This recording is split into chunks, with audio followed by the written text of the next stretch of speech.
তো এই যে সকালবেলা বাবা গিয়েছিল হাটে, আমাদের বাড়ির পাশে ওই যে গোকসাডাঙ্গা বাজারে ওখানে হাট থাকে রবিবার করে। তো হাট থেকে দেখো নিয়ে এসেছে এই যে ফুলের চারা দুইটা, এটা গাঁদা ফুল। আর দেখো কালারটা একটার আলাদা আর একটার কালার আলাদা। মেলা বাড়িতে বেরিয়েছিল এগুলো, কিন্তু মেলা থেকে নেইনি। একটু পরে আমি লাগিয়ে দেব টপের মধ্যে। কটক বেরিয়েছে কতগুলো দেখো, এই যে একটা দুটো অনেক কটক বেরিয়েছে অনেক। আর এখানে নিয়ে এসেছে হচ্ছে পাঁঠার মাংস।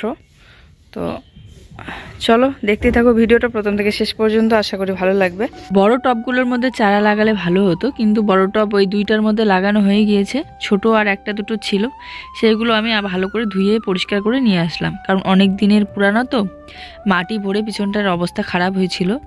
এই ফুলের চারাগুলো না মেলাতেও সেদিন বেরিয়েছিল, কিন্তু যে কটাতে কটক থাকে সে কটাই ফুটে পরে। আমার মনে হয় আর হইতে চায় না, কারণ এর আগে একবার এরকম চারা কিনে নিয়ে এসে লাগিয়ে দিয়েছিলাম মেলা থেকে, ওই যে কয়েকটা ছিল সে কয়েকটাই হয়েছিল। তো এই জন্য নেইনি। আর বাবা যেহেতু আজকে নিয়ে আসলো, তো একটা চারাই যে আমি লাগিয়ে দিলাম টপের মধ্যে। আর এখানকার একটু নরম মাটি নিয়ে উপরে একটু গোবর সার দিয়ে লাগিয়ে দিলাম।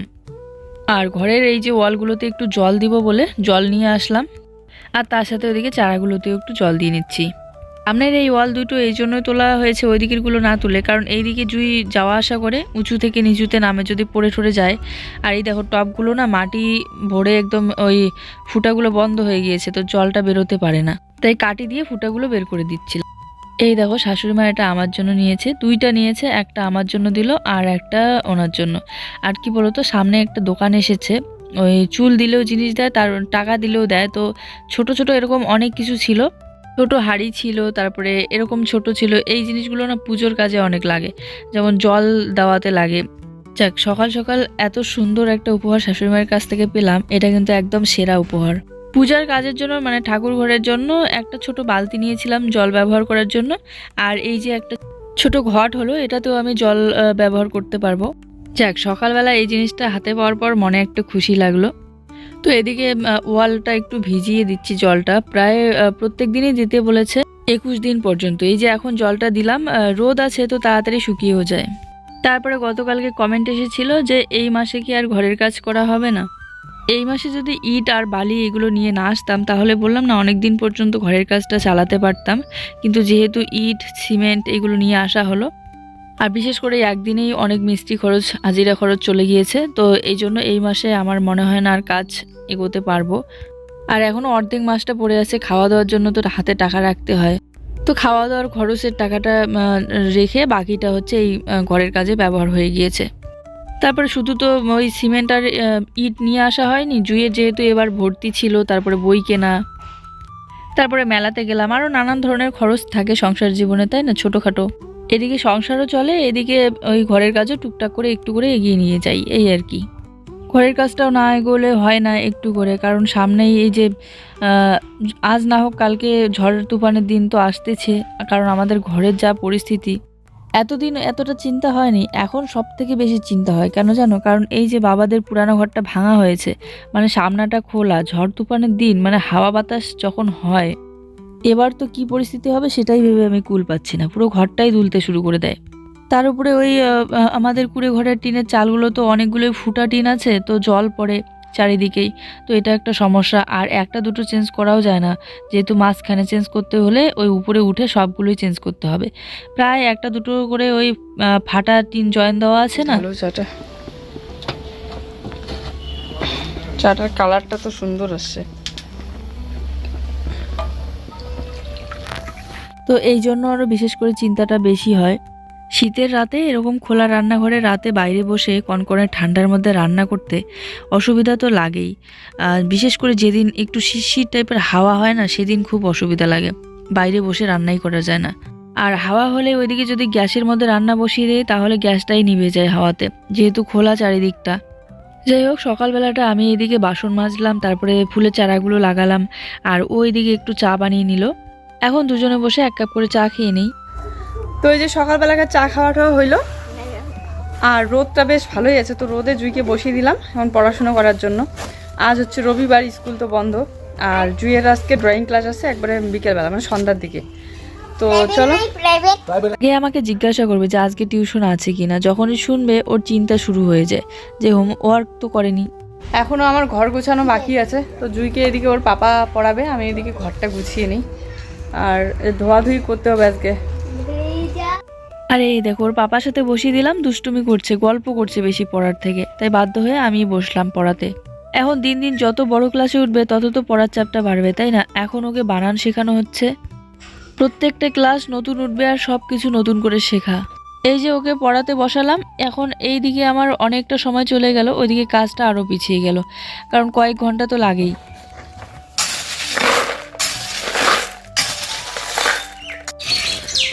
সবগুলোই পাথর ভরবা?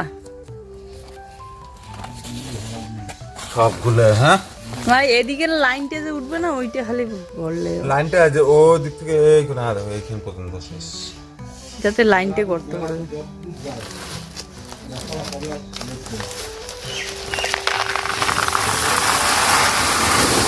ভুলে সেই একটা গামছা টামছা বাঁধতে পারতে নাকের মধ্যে, কি হবে লাভ? লাগবে না, এগুলো সব নাকে যাবে এগুলো।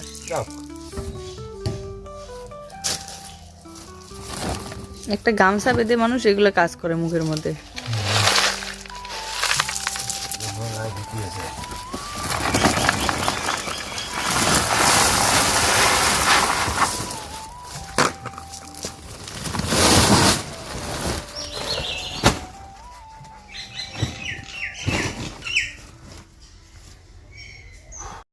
ওই দেখছো কেমন ভালো কথা একটা বললাম আর টেরা কথা বলে দিল যে লাইভে কি আছে।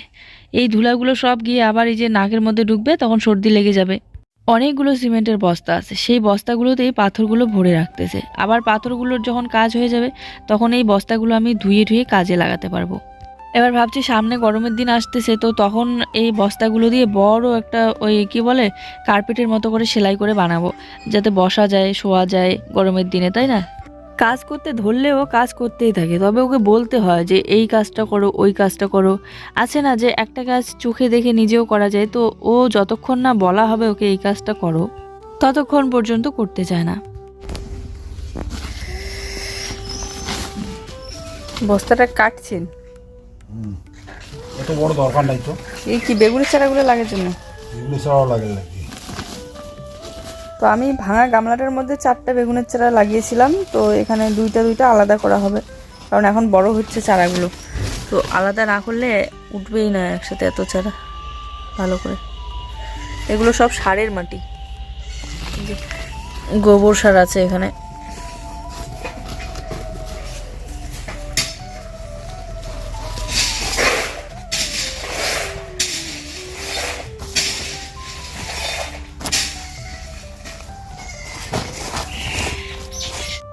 সে একটা বয়সের পর সাংসারিক হতে গেলে এই জিনিসগুলো লক্ষ্য রাখতে হবে যে একটা কাজ, মানে সংসারের প্রত্যেকটা কাজ একটা পড়ে আছে, সেটা আমি দেখলাম, দেখা মাত্রই আমি করব।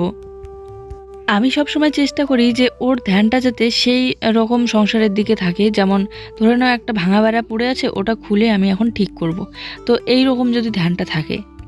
কাকিমাদের বাড়ি থেকে প্রায় 4টা বেগুনের চারা নিয়ে এসেছিলাম, তো 4টাই ওই একসাথে বড় গামলাটার মধ্যে লাগিয়ে দিয়েছিলাম। বাবা বলছিল যে 1 হাত দূর করে লাগাতে হয় বেগুনের চারা, তাই বস্তার মধ্যে মাটি ভরে দিল, সার দিয়ে এখানে লাগিয়ে দিলাম 2টা চারা, আর বাকি 2টা ওই গামলার মধ্যেই রেখে দিলাম। আর তার সাথে ওখানে শাকগুলো উঠতেছে। তো বন্ধুরা, এইমাত্র একটা পার্সেল আসলো, কালকে একটা এসেছিল আর আজকে একটা এসেছে। চুলটার কি অবস্থা তোমার? স্নান করে চুলটা স্নান করে চিরুনি করে নিয়ে না, তেল ঠেল কিছু দিয়ে নেই, স্টাইল মেরে দেই একটু। না না না না না, বাজার টাজার না। সুইটারটা খুব সুন্দর, কালারটাও খুব সুন্দর। তো কালকে যেটা গিফটটা পাঠিয়ে দিয়েছে বাবার জন্য, আর এটা পাঠিয়ে দিয়েছে দিল্লি থেকে তুলিকা আন্টি। কালকে যেটা এসেছিল ওইটাও খুব সুন্দর ছিল। হ্যাঁ, আর কালকে যেটা পাঠিয়ে দিয়েছিল ওটা হলো মুম্বাই থেকে আন্টি। 2টা সোয়েটারই খুব সুন্দর।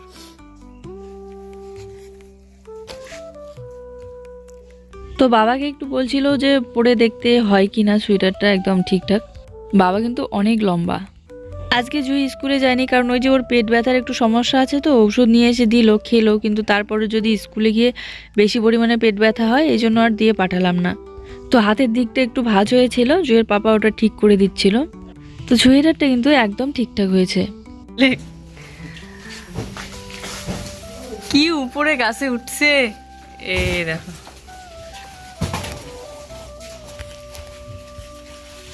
সব পাড়া শেষ? বাবা কি স্পিডে গাছ থেকে না, এইগুলো সব জ্বালা সুপারি। কালকে কতগুলো পাড়ছিল, হাটে নিয়ে গিয়েছিল সকালবেলা, আজকে আবার এই যে দেখো একদম ছোট্ট সুপারিগুলো। ওরা সুপারিগুলো কিনে নিয়ে গিয়ে আবার অন্য জায়গায় বিক্রি করে, এটাই ওদের ব্যবসা। প্রত্যেকটা মানুষের আলাদা কাজ থাকে, আলাদা ব্যবসা, তাই না? কেউ কাঁঠালের ব্যবসা করে, কাঁঠাল কিনে নিয়ে গিয়ে আবার আলাদা জায়গায় বিক্রি করে।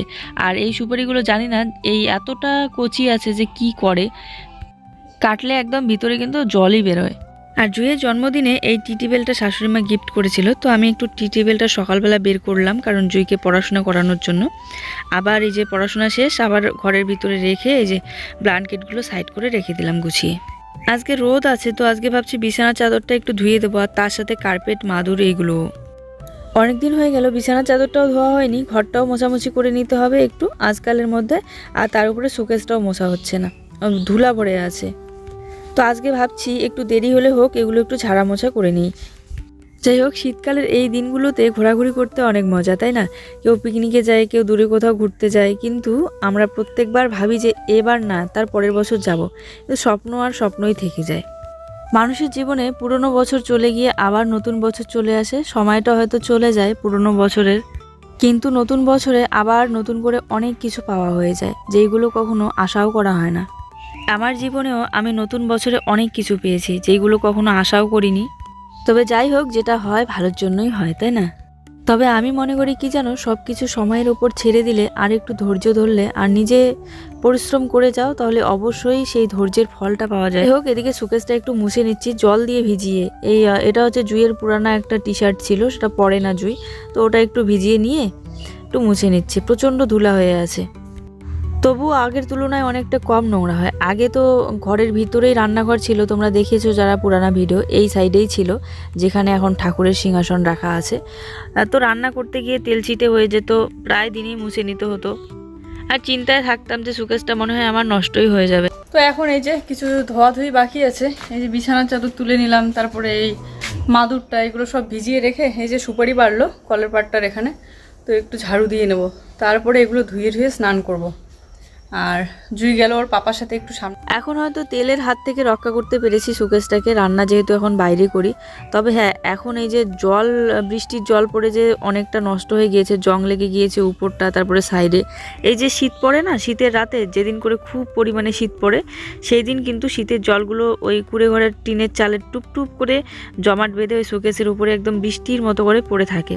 তো এরকম করে সুকেসটা হয়তো যতদিন পর্যন্ত ঘর তোলা হবে না, এরকম করে ভিজতে ভিজতে নষ্ট হয়ে যেতে পারে। নষ্ট বলতে কি, আর জং লেগে যাবে, পরে আবার ওটা রং ঠং করে ঠিক করতে হবে। অনেক কষ্টের জিনিস তো, বিশেষ করে আমার প্রথম ইনকামের এই সুকেসটা, তো এর জন্য আমার খুব খারাপ লাগে যদি নষ্ট হয়ে যায়। আমার ইউটিউবের প্রথম ইনকামটা যে আমি কত কষ্ট করে করেছি, একা হাতে এক কাঁধে বাচ্চাকে কোলে নিয়ে এক কাঁধে ভিডিও করা যে কতটা কষ্টকর। তো বললাম না, ধৈর্য ধরলে আর একটু অপেক্ষা করলে মানে ভালো সময় অবশ্যই আসে, জীবনে ভালো দিন অবশ্যই আসে। যাই, এই তো কলের পাটটা একটু ঝাড়ু দিয়ে তারপরে এগুলো একটু কাছাকাছি করব, ভিজিয়ে রেখে দিলাম। একটু সময় ভিজিয়ে না রাখলে না নোংরাগুলো ভালোভাবে উঠতেই চায় না। তার উপরে আজ আবারও হোগলা সাবান নিয়ে আসেনি, শুধু সার্ফ নিয়ে এসেছে, তো সার্ফ দিয়েই আর কি কেচে দেবো। বেশ কিছুদিন যদি জামা কাপড় ধোয়াধুয়ি করা না হয়, কেমন যেন নিজেরই ভালো লাগে না, আর বিশেষ করে ঘরটা যদি মোছা কোচা করা না হয়। আর যেদিন দেখবে বিছানা, ঘর দুয়ার সব কিছু একদম পরিষ্কার পরিচ্ছন্ন লাগছে, সেদিন দেখবে মনে আপনা আপনি একটা শান্তি চলে আসে। বেলা কিন্তু অনেক হয়ে গেল, প্রায় বিকেলবেলাই হতে চললো। এদিকে এখনও আমার জামা কাপড় কাচাকাচি করা হয়নি। জুঁইয়ের পাপা যদি এসে দেখে আমি এখনও খাওয়া দাওয়া করিনি, তো অনেক বকা দিবে। দেরি হলো এই জন্য, কারণ শুধুমাত্র তো এই কাজগুলোই করছি না, তার ফাঁকে আবার 2-3 ঘন্টা ধরে বসে এডিট করলাম। যেন সেই 11টার দিকেই মনে হয় বসেছি এডিট করতে, তারপরে কতক্ষণ সময় লাগলো, আপলোড দিলাম। শাশুড়িমা ওইদিকে খাবার সাজিয়ে রেখে কতবার আমাকে বললো যে খাওয়া দাওয়া কি এখন করবো। আমি বলছি না, এখন করবো না, আগে জামা কাপড়গুলো কাছাকাছি করি, রোদটা চলে যাচ্ছে।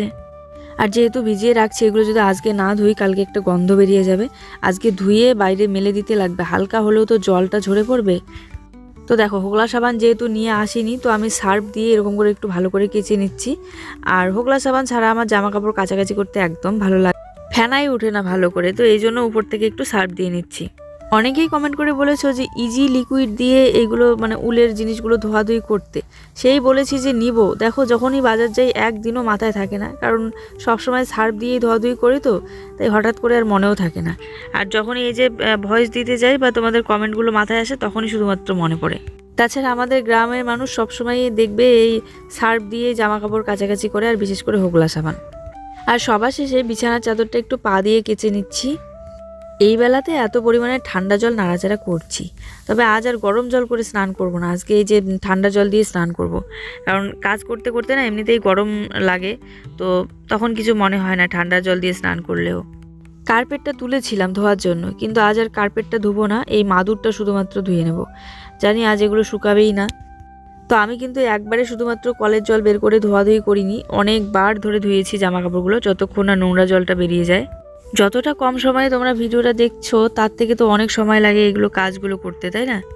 আর কলের পাড়ে এত বড় করে বেড়া দেওয়ার কারণে এতটা ছায়া পড়ে আমাদের কলের পাড়ে, রোদের একদম ছিটে ফোটাও দেখা যায় না। তো এই জন্য কলের পাড়ে কাজ করলে ঠান্ডাটা বেশি লাগে। এই যে রোদ তো আছে হালকা ফুলকা, শুকাবে তো না, কিন্তু জলটা যাতে ঝরে পড়ে আর একটু হাওয়াতে হলেও মানে জলটা টেনে নেবে, তো এই জন্য আর কি মেলে দিলাম। একটু পরে আবার তো এগুলো নিয়ে গিয়ে বাড়িতে রাখতে হবে, কারণ রাতের দিকে নাকি বাইরে জামা কাপড় রাখতে নেই, আর বিশেষ করে পিছনের দিকে তো রাখবোই না। আজকে জুয়ের টিউশন নেই, তবে আজকে ড্রয়িং ক্লাস আছে, আর ও একটু ওর পাপার সাথে বেরোতে গেল, যেহেতু আজকে স্কুলেও যায়নি। তো বেরিয়ে এসে তারপরে একটু রেস্ট করে খাওয়া দাওয়া করে সন্ধ্যার দিকে যাবে ড্রয়িং ক্লাসে। জুই ড্রয়িং শিখে আমার এক ননদের কাছে, তারপরে টিউশনেও এবার দিয়েছি আর এক ননদের কাছে। ইদানিং না আমার ক্যামেরাটা এই দেখো জ্বলে গিয়েছে, একদম সাদা, কিচ্ছু দেখা যাচ্ছে না। তার উপরে মাঝে মধ্যে আবার অন্ধকার হয়ে থাকে, বারবার ঠিক করে দিতে হয়। কতবার যে ক্যামেরার কাছে গিয়ে চেক করব যে কালো হয়ে যাচ্ছে নাকি, অন্ধকার হলে দেখতে ভালো হয় না, কিন্তু কিছু করার নেই। তো ওই যে খাওয়া দাওয়া করতে বসলাম। এখানে হচ্ছে পাঁঠার মাংস, শাক ভাজা, বেগুন ভাজা আর ডাল। কি পরিমাণে যে খিদে পেয়েছে বলে বোঝানোর মতো না।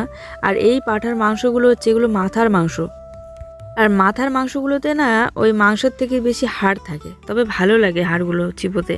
ইভিনিং তো সন্ধ্যাবেলায় যে একটু লাল চা করে নিলাম আদা দিয়ে আর একটু তেজপাতা দিয়ে। চলো, এই সন্ধ্যাবেলা আমাদের বাড়িতে এসেছে পশুর ডাক্তার। আমার শ্বশুর বাবাদের যে গরুটা আছে ওই গরুটাকে ইঞ্জেকশন দিতে। দেখো অনেক দিন পর একটু সাজালাম ননদকে, হাতটাই বসে গিয়েছে মনে হয়, কতদিন ধরে সাজানো হয় না। চোখটা একটু ক্লোজ কর, একদম হালকা, ও হাইলাইট পড়বে না, তারপর আরো অনেক কিছু দেওয়া হয়নি, মানে সিম্পলের মধ্যে আর কি। কি সুন্দর লাগছে, পরীর মতো লাগছে একদম, ডানা কাটা পরি। যাই হোক, তোমরা যদি কেউ পার্টি মেকআপ বা মেকআপ নিতে চাও আমার কাছে, তাহলে অবশ্যই কমেন্ট করে জানিও, আর কন্ট্যাক্ট করতে পারো হোয়াটসঅ্যাপে তোমাদের স্পেশাল দিনে। তবে এই মেকআপটা একদম সিম্পল পার্টি মেকআপ ছিল। চলো, ভিডিও ভালো লাগলে লাইক কমেন্ট করে দিও। আজকের ভিডিওটা এই পর্যন্তই, টাটা, গুড নাইট।